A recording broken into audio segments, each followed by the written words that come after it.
The microphone was positioned directly beneath her hand, sitting just an inch away from her open mouth. For the very first time in a span of 40 years, Representative Maxine Waters found that she had absolutely nothing to say into it. She had grabbed the microphone in the exact same rapid manner she always used when she intended to interrupt a man while he was in the middle of speaking. The room had clearly heard the subtle noises that such a sudden grab creates. They heard the fabric of her sleeve brush against the metal mesh of the microphone. They heard the quick intake of breath she pulled in just before she normally started speaking. However, the words simply did not follow. Across the long table, John Kennedy did not even bother to look up at her. He remained seated with 2 thin pages of paper placed directly in front of him. Additionally, there was a man standing in the 3rd row, positioned behind the Congresswoman. Kennedy kept his distinctive Louisiana tone quiet in his throat because he realized he had no further need to use it. Eventually, he spoke and told the Congresswoman to take all the time she wanted. His reasoning was that since the man behind her had waited for 3 years, the room could afford to wait an additional minute.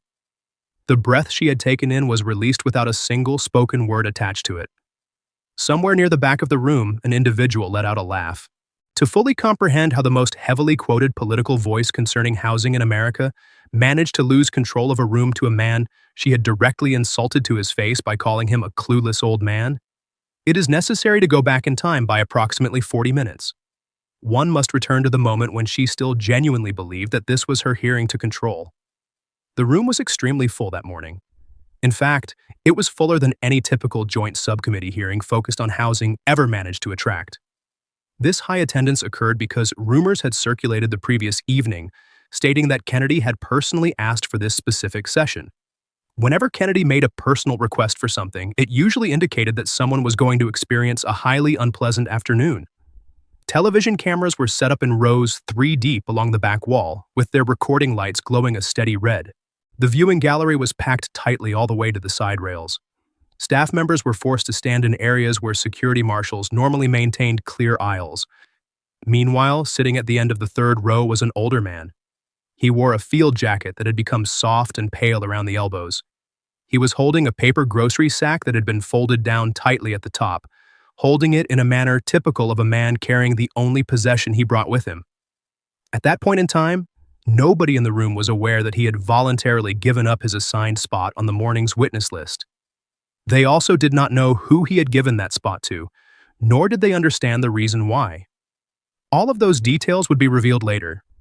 That revelation would arrive at the absolute worst possible moment for the woman sitting at the center of the table. Maxine Waters made her entrance in the exact manner she always did. She arrived projecting an attitude that suggested the room had been waiting for her, and should be thankful that the wait was not any longer. She placed her folder down onto the table, producing a flat clapping sound of leather hitting wood. She then carefully pulled her microphone exactly half an inch closer to herself. Next, she unscrewed her water bottle, poured the liquid, and placed the glass in the exact spot she desired. She deliberately performed all of these actions at a very slow pace. She did this in the way a person acts when they want the television cameras to perceive them as the calmest individual in the entire room. After completing her setup, she looked across the table at the senator from Louisiana. She observed his reading glasses, his folded hands, and his gray appearance. Upon seeing him, she made a decision, identical to the decision she had made about 1,000 men before him, concluding that she had already won the encounter. When the committee chairman formally gave her the floor to deliver her opening statement, she seized the opportunity eagerly. She began by suggesting they skip pretending it was a real conversation. She declared her intention to say what everyone else in the room was supposedly too polite to voice aloud. She stated clearly that she had dedicated more than 40 years of her life to the issue of housing in the country. She emphasized the 40 years and expressed indignation at being asked to sit across from a man who believed he was going to teach her something new about the topic. She turned her head slowly in Kennedy's direction, purposely letting the entire room watch her perform the action. She addressed the senator directly, stating she had read his proposed bill and his public quotes. She explicitly called him a clueless old man. She repeated the insult, calling him a clueless old man originating from a state where the solution to every difficult problem was merely a folksy story combined with a fishing metaphor. She accused him of never having stood inside a real housing project, except for one seen on postcards. She further claimed he had never once knocked on a door in the South Central neighborhood. She expressed outrage that he had the audacity to fly to the Capitol and lecture her in front of cameras regarding poor people, whom she referred to as her people. A distinct sound moved through the gallery. It was not exactly a gasp, but rather a sound cooler than a gasp. She continued speaking, her energy increasing as she addressed the people watching at home. She claimed to reveal who the senator truly spoke for. She asserted that he represented individuals who had never lived in close proximity to actual poverty during their entire lives. She described these people as those who simply drive past impoverished areas on the freeway, lock their car doors, and dismiss it as someone else's problem. Furthermore, she stated he spoke for individuals who mistakenly believe that being old is equivalent to being correct. She firmly stated that those two things are not the same. Therefore, she told the senator that he did not have the right to educate her that day. She pointed out that she had been doing this specific type of work long before he had even switched political parties. She leaned back after delivering these remarks. She firmly believed that her speech had landed successfully. In reality, her words had landed, but completely missed their intended target. The specific demographics she had just openly criticized, the people who lock their doors and those who associate age with foolishness, were currently watching their televisions closely. These were people located in places like Baton Rouge and Biloxi, and various other regions of the country that she had never even driven through. She had intentionally insulted all of those viewers on camera while wearing a smile. John Kennedy showed absolutely no reaction to being labeled a clueless old man. He routinely ignored that specific type of insult. It was famously the first characteristic people learned about his personality, and typically the last thing they remembered about him. He remained seated with his hands calmly folded and his glasses resting low on his face. He displayed the immense patience of a person who had spent many actual hours sitting in a boat, waiting for a fish that was not yet hungry to finally bite. He permitted her to completely finish her statement. He allowed the applause that she somewhat expected to fail to materialize. He let the quietness following her speech extend slightly beyond the point of comfort. He let it stretch even further until a small number of people in the gallery started to question whether he had actually heard her words at all. Finally, he leaned forward toward his own microphone. The very first action he took was to agree with her. He addressed the Congresswoman directly and thanked her for her remarks. He stated clearly for the official record, to prevent any later confusion, that she was entirely correct regarding one specific point. He admitted that he was indeed old.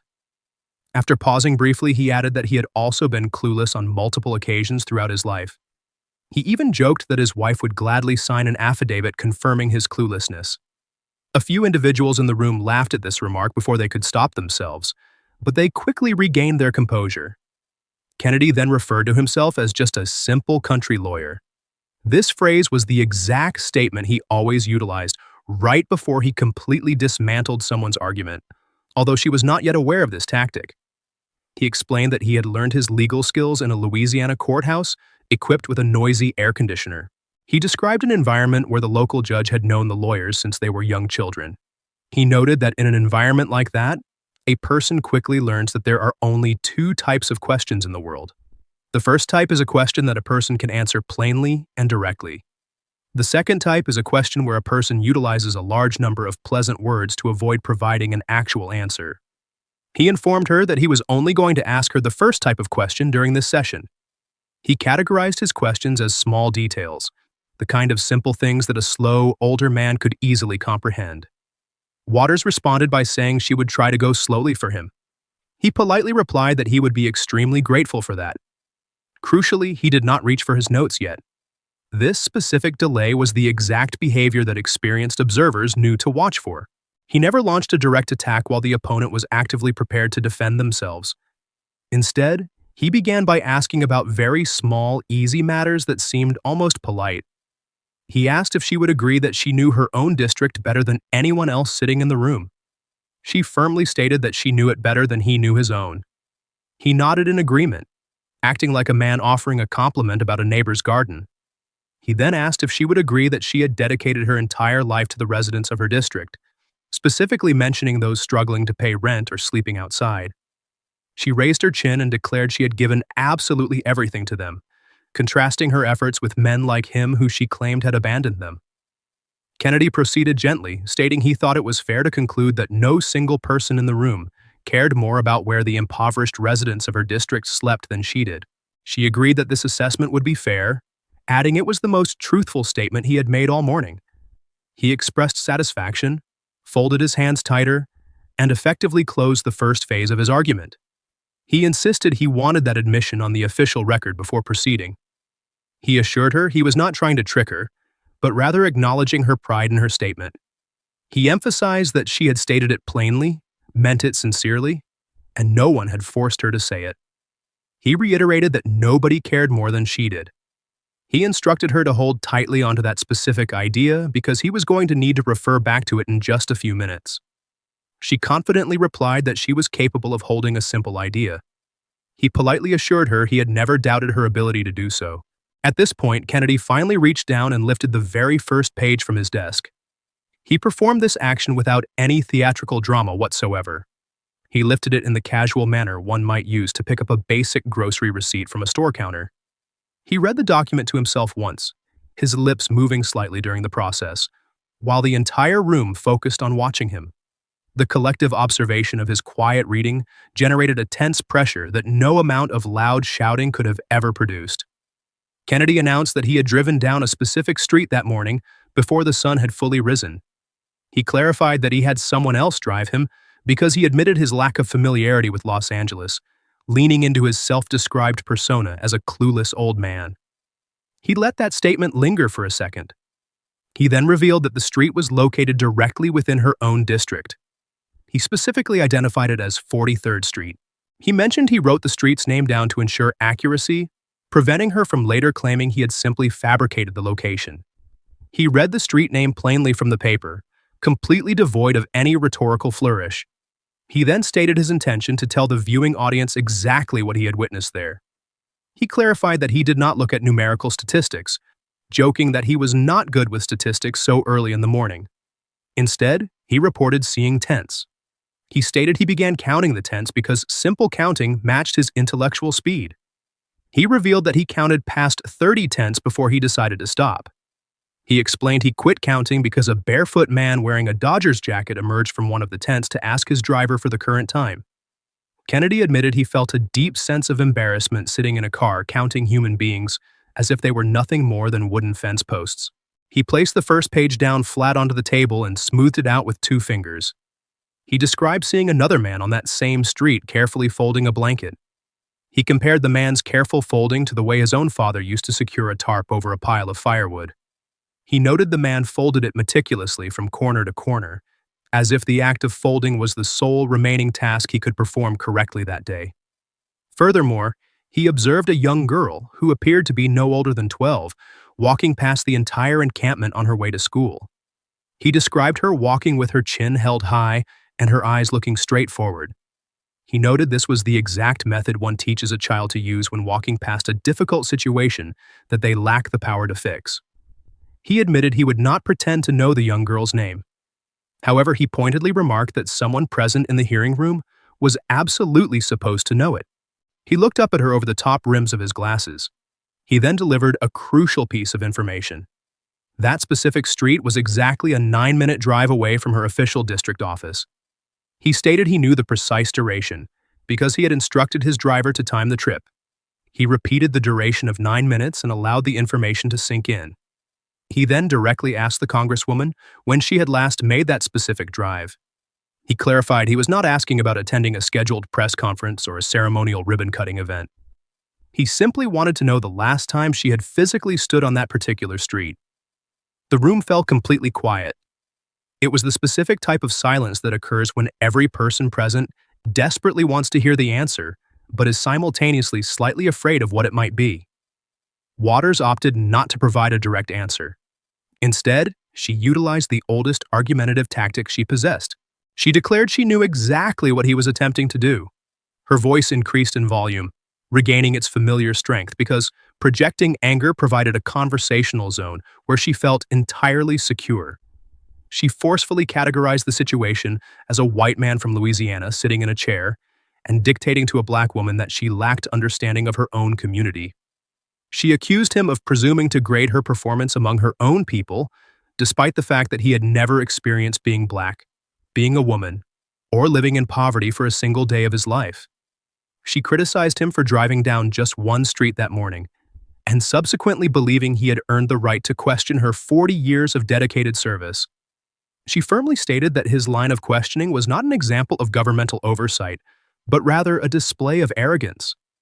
She added that everyone watching understood the exact racial and political flavor of that arrogance.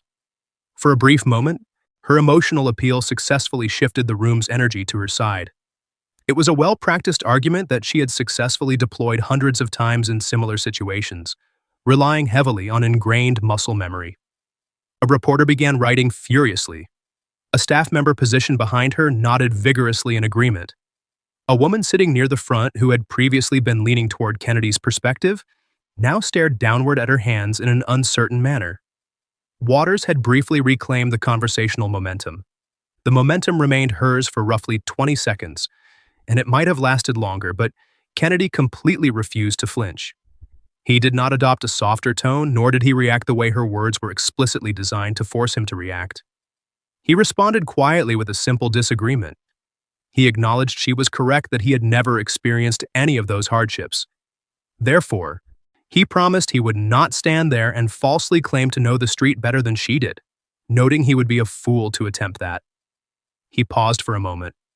He clarified that he was merely stating he had been physically present on that street earlier that morning. He reiterated that he was simply asking a question that even a clueless old man is capable of asking. When was she last there?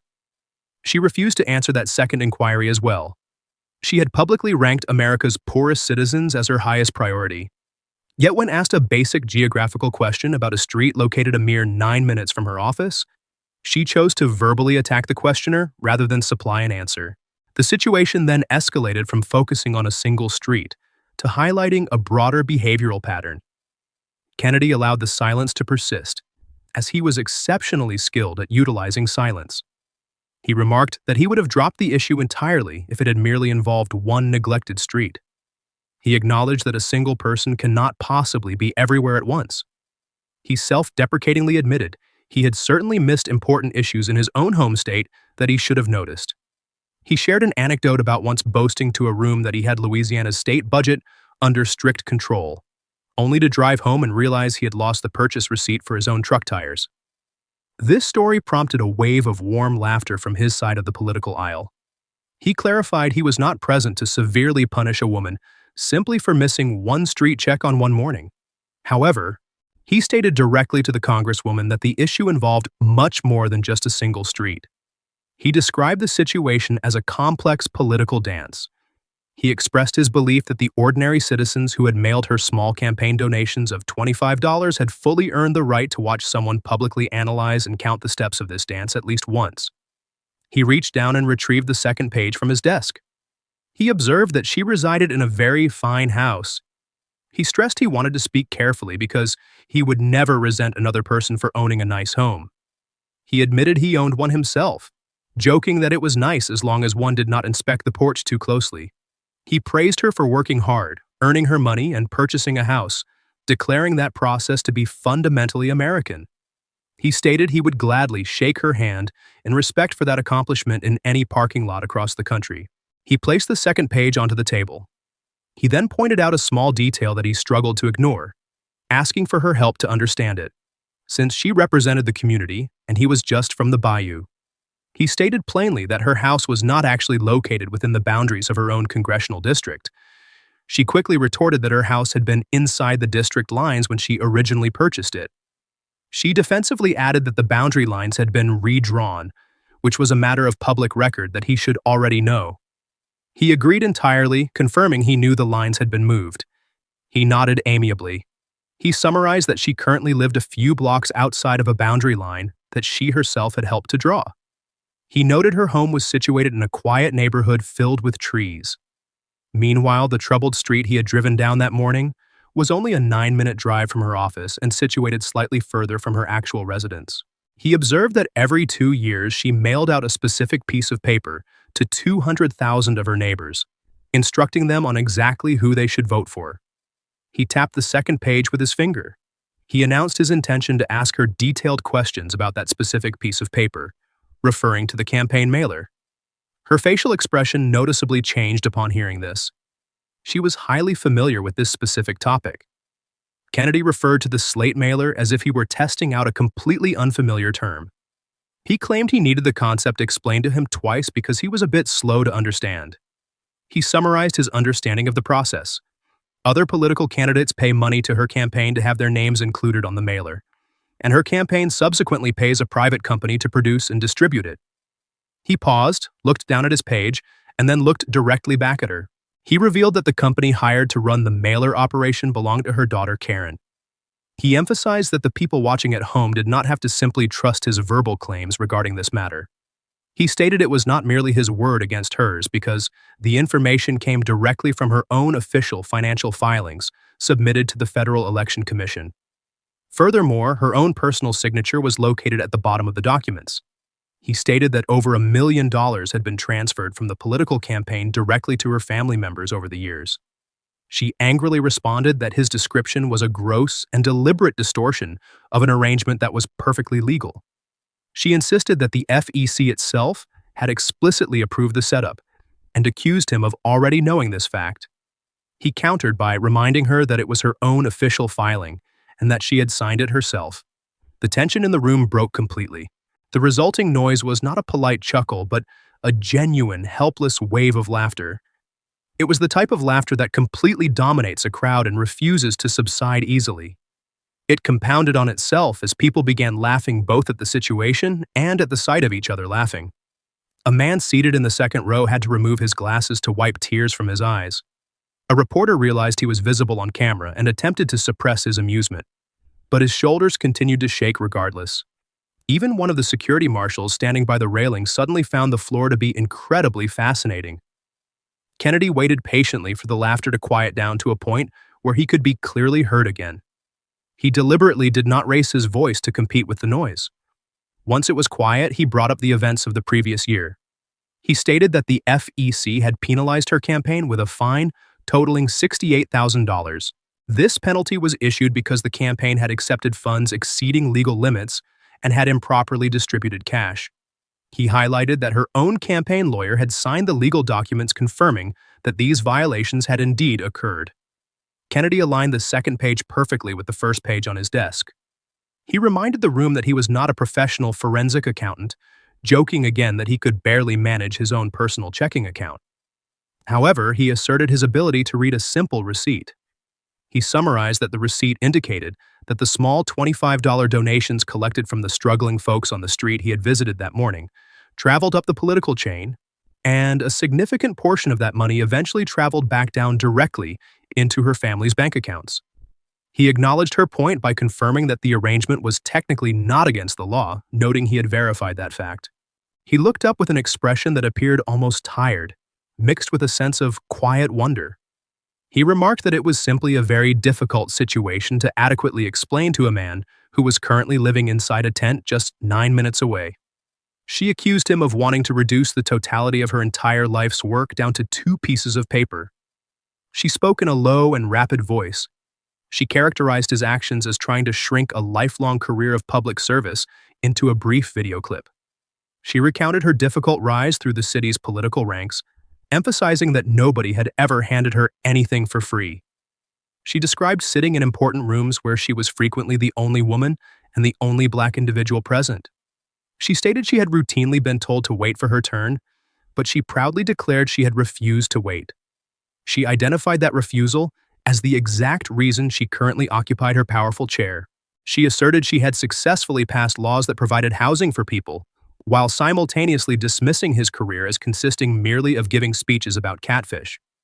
She emotionally shared that she had buried personal friends who had died on those impoverished streets and had personally comforted their grieving mothers. She accused him of trying to shrink her entire lifetime of significant achievements into a tiny media clip designed to be viewed on a mobile phone. She firmly declared her status as a United States Congresswoman who had fully earned her position. She emphatically stated she would not tolerate being lectured about poverty by a political tourist who had merely driven through a poor neighborhood once prior to eating breakfast. Her rebuttal was exceptionally strong. For a brief moment, her delivery was genuinely impressive. Some supportive energy returned to the room on her behalf. A few reporters stopped writing to watch her.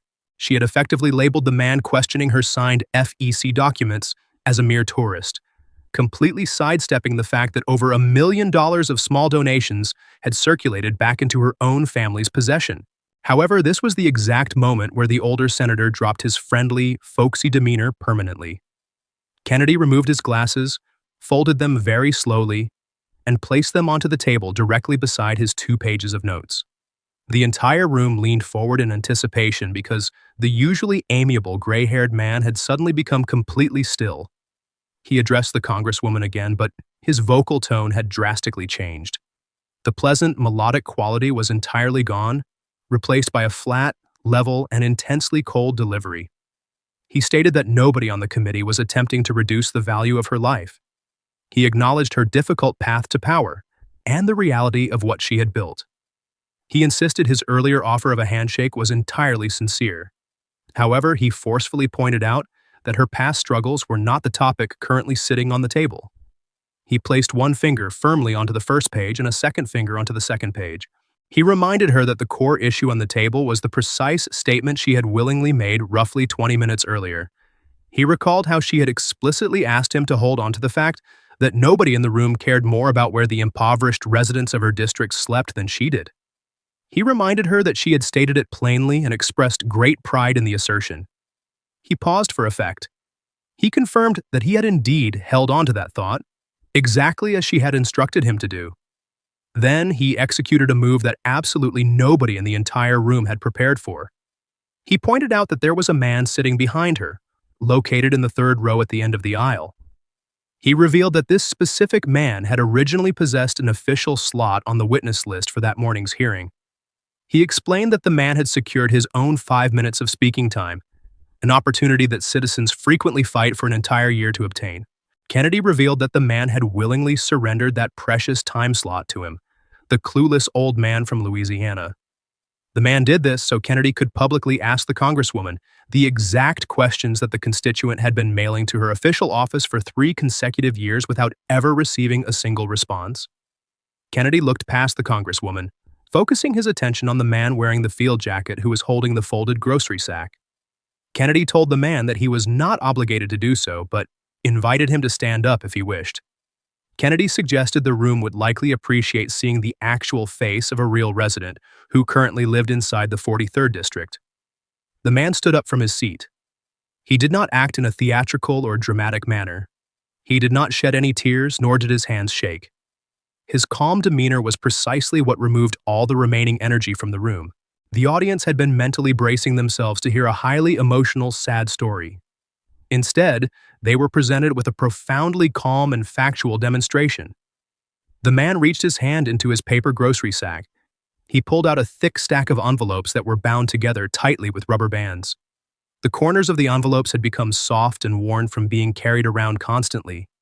He held the stack up in the air. He didn't hold it excessively high, just high enough for people to see. He simply stated that the letters were his own. He explained they were letters he had personally mailed to her congressional office.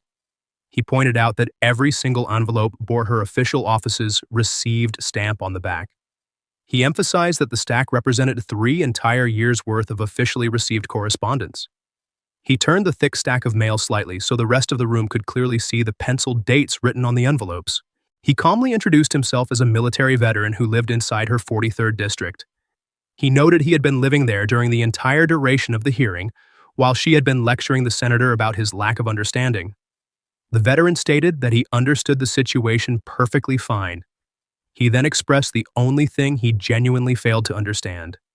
He placed the stack of letters down onto the railing in front of him very gently, treating the letters as if they were the only valuable possessions he owned, which was likely very close to the truth.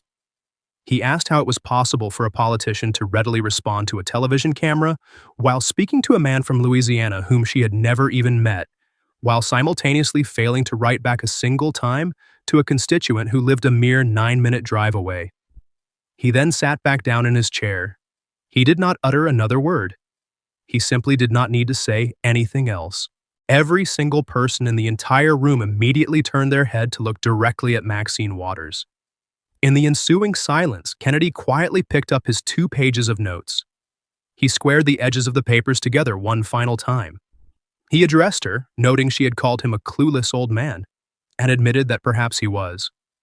However, he pointed out that he knew the veteran's name before she did, having learned it simply by reading the return address on an envelope earlier that morning. He emphasized that the veteran had been her constituent for 3 years, yet it required the intervention of a visiting tourist to finally read the man's mail.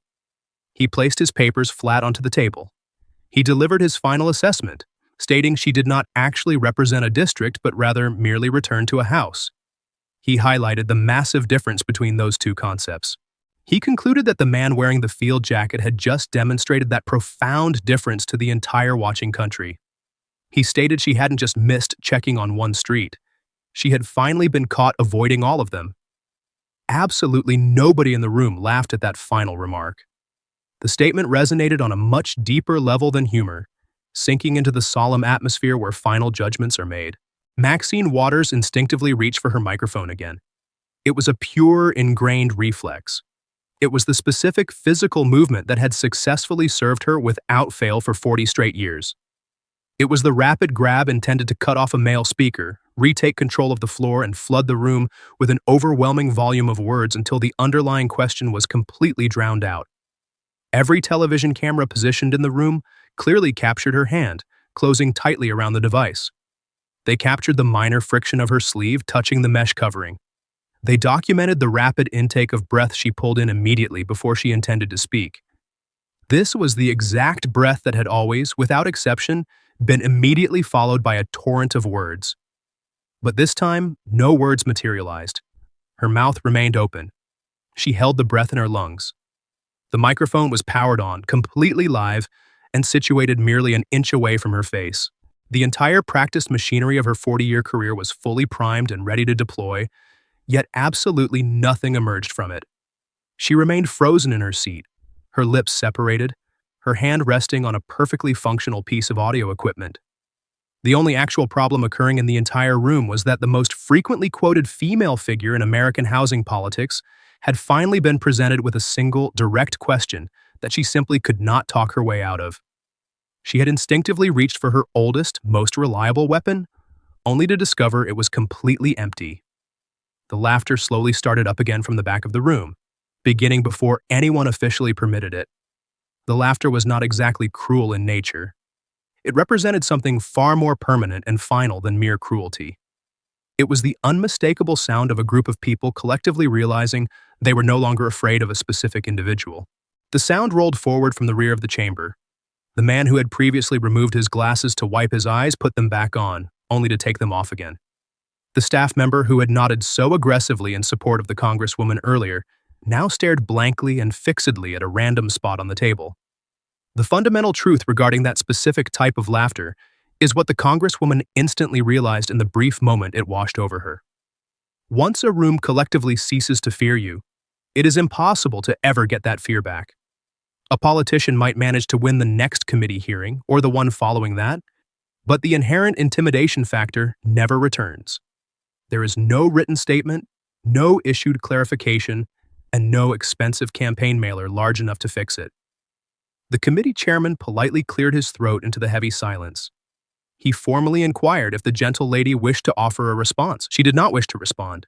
In truth, she was completely incapable of responding. The entire room now fully understood that there was a major difference between her rhetoric and reality, and that this difference constituted the entire story. That profound silence, featuring the open mouth, the fully functioning microphone, and the drawn breath lacking any words to propel, represented the distinct sound of a 40-year political career, fundamentally changing its shape on live national television. By the time the chairman's gavel finally came down to close the session, the video clip of the incident had already been given a specific title. The chosen name was extremely unkind to the Congresswoman. Someone had professionally edited the exchange down to a clean, highly effective 40-second segment. It required zero additional commentary to be understood. The edited clip showed Waters calling the older senator clueless. It showed the old man cheerfully agreeing with her assessment of his age. It then cut to the veteran standing up and displaying his thick stack of officially stamped envelopes. Finally, it concluded with the grab of the microphone, the open mouth, the working equipment, and the devastating silence. By mid-afternoon, it was virtually impossible to scroll for 10 seconds on any digital screen in America without the video surfacing on a feed. The most terrifying aspect of the situation for her, assuming she was capable of feeling anything beyond the intense embarrassment burning in her face, was the public's reaction. People were not actively arguing about the video's contents. They were not debating the nuances of housing policy, the ethics of district redistricting, the regulations of the FEC, or any of the massive, important topics she had desperately wanted the morning to focus on. There was absolutely nothing left to debate. The public was simply watching a continuous loop of a powerful woman reaching for a microphone and failing to speak, and they were universally laughing at the spectacle. All the major evening news broadcasts opened their programs by displaying the exact same still image. The frame featured Waters' hand gripping the microphone, her mouth hanging open, while the older veteran in the field jacket holding his brick of unanswered mail was visible slightly out of focus in the background. One specific television network aired the footage displaying a simple chyron underneath. The text consisted of a single line quoting the senator's plain words, displayed in white text against a black background. The text read that she returns to a house while he returns to the district. The news networks realized they did not need to provide any further assistance. The spoken words accomplished the heavy lifting, and the visual picture successfully completed the narrative.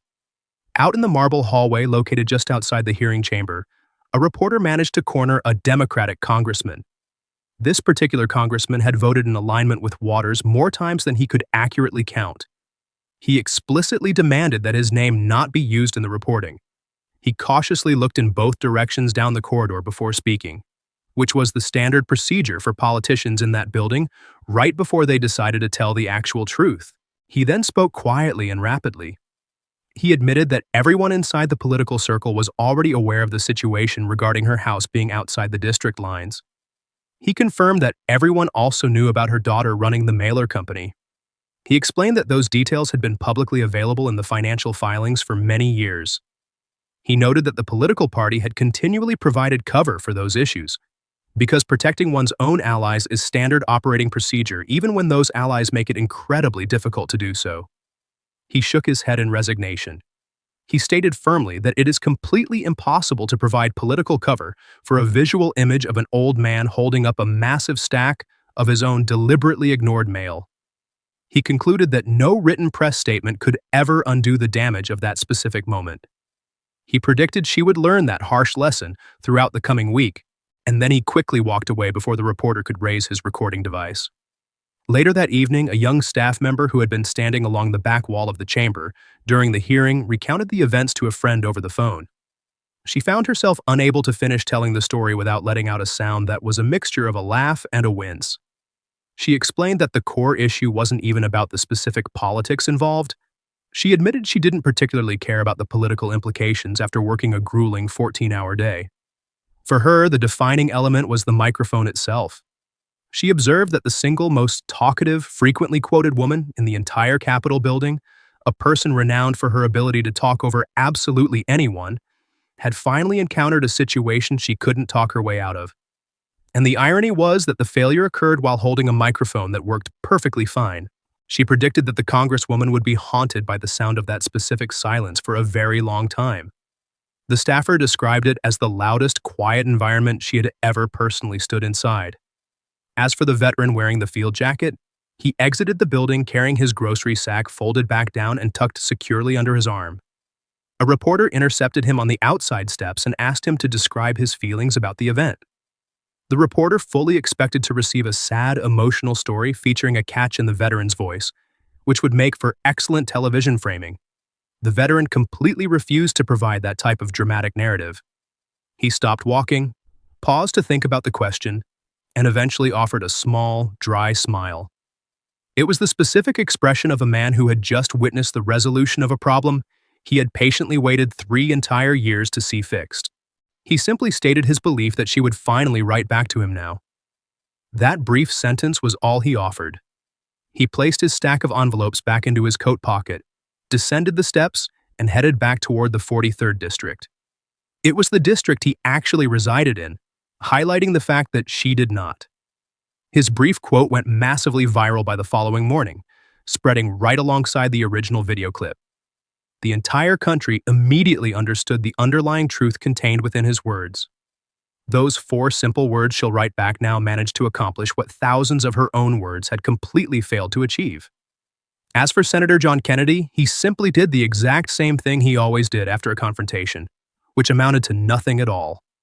He methodically folded his two pieces of paper neatly down the center. He smoothly slid the documents into the inside breast pocket of his suit jacket. He then walked out of the hearing room without uttering a single additional word to anyone present. He ignored the cameras calling out his name down the hallway. He walked straight past the gathered reporters. He walked directly past the empty chair that belonged to the most quoted woman in American housing politics, who had finally, after 40 long years, run entirely out of things to say. He had successfully obtained exactly what he came into the room to get, and the evidence fit perfectly inside one pocket. She had spent 40 years repeatedly telling people they failed to comprehend her district. Yet it ultimately required only one older man she had dismissed as a tourist, combined with one ignored veteran she had never bothered to answer, to demonstrate to the entire nation that she did not actually live there herself. Ultimately, that is the unyielding reality regarding shelter and housing. A politician can draft endless legislation about it. A politician can deliver countless speeches concerning it. A politician can even mail out 200,000 pieces of promotional paper about it every 2 years. However, a politician cannot successfully deceive the man who is forced to sleep outside under a tent located just 9 minutes from their office door. That man inherently knows the one crucial fact that the politician has spent their entire career trying to talk over. He knows exactly where the politician sleeps at night, and following that hearing, the rest of the world knew it too. If reviewing this sequence of events prompted any strong reactions, consider sharing the narrative so the platform's algorithm can distribute it to a wider audience of individuals who are exhausted by being labeled clueless by leaders who fail to practice what they preach. If you find value in the idea that a simple country lawyer managed to advocate for every American citizen who has ever been condescended to by someone lacking shared life experience, consider subscribing to the channel. Feel free to leave a single word in the comment section below. Simply type the word "received." Share this account with anyone who would deeply resonate with its message. It proves that your voice genuinely matters, that your hometown is more than just a political joke, and that the ultimate truth was patiently sitting in the third row the entire time, quietly holding 3 years' worth of ignored mail.